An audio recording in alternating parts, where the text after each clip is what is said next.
వెంకటేశ్వర క్రియేషన్లో నాకు అవకాశం దిల్రాజు గారికి, శిరీష్ గారికి, అట్లాగే మా అనిల్ రావుపూడి గారికి, హీరో వెంకటేష్ గారికి ఫస్ట్ ఆఫ్ ఆల్ థ్యాంక్స్ చెప్పుకుంటున్నా.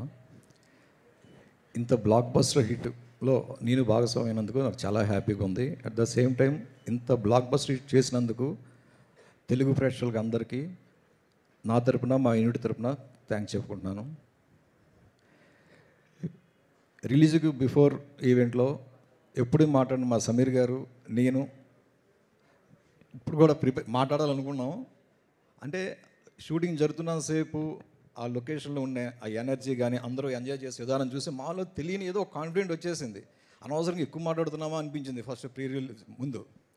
తర్వాత చూస్తుంటే ఆ రోజు ఏమవుతుంటారో సమీర్ గారు అందరూ కూడా ఇది బ్లాక్ బస్టర్ కాదు, డబుల్ బ్లాక్ బస్టర్ అవుతుందని, అంతకంటే ఎక్కువ విజయాన్ని చేకూర్చినందుకు ప్రతి ఒక్కరికి శిరస్సు నమస్కారం తెలియజేస్తున్నాను. ఎందుకంటే మాకు ఈ హిట్, ఇటువంటి హిట్ చాలా అవసరం. సో మంచి టైంలో మంచి హిట్ వచ్చినందుకు ఇంతలా థ్యాంక్స్ చెప్పుకుంటున్నాం. అట్లాగే అనిల్ గారు, ఈ సినిమా జరుగుతున్నంతసేపు కూడా మేము ఏంటో తెలియదు, ఫస్ట్ డే నుంచి కూడా ప్రతి సీన్ ఎంజాయ్ చేస్తున్నాను. మీరు అది చూసుంటారు, క్లిప్పింగ్స్లో చూస్తుంటే డైరెక్టర్ గారితో పాటు టెక్నీషియన్లు, ఆర్టిస్టులు ఎవరు పడితే వాళ్ళు ప్రతి సీన్ ఎంజాయ్ చేస్తున్నారు. నేను గతంలో ఒకసారి బొమ్మరిల్లు షూటింగ్లో చూశాను ఇది, తర్వాత ఇప్పుడు చూశాను. అప్పుడు కూడా అంటే ఇది డెఫినెట్గా 100% హిట్ అవుతుంది అప్పుడు అనుకున్నాం. చాలా తర్వాత ఒక కామెడీ సీన్ చూస్తుంటే లొకేషన్లోనే అందరూ ఎంజాయ్ చేస్తుంటే దాని రిజల్ట్ అప్పుడే మాకు తెలిసిపోయింది. అందుకే మ్యూజికల్ ఫంక్షన్ రోజు మీకు చెప్పింది ఇది కంపల్సరీ హిట్ అవుతుందని.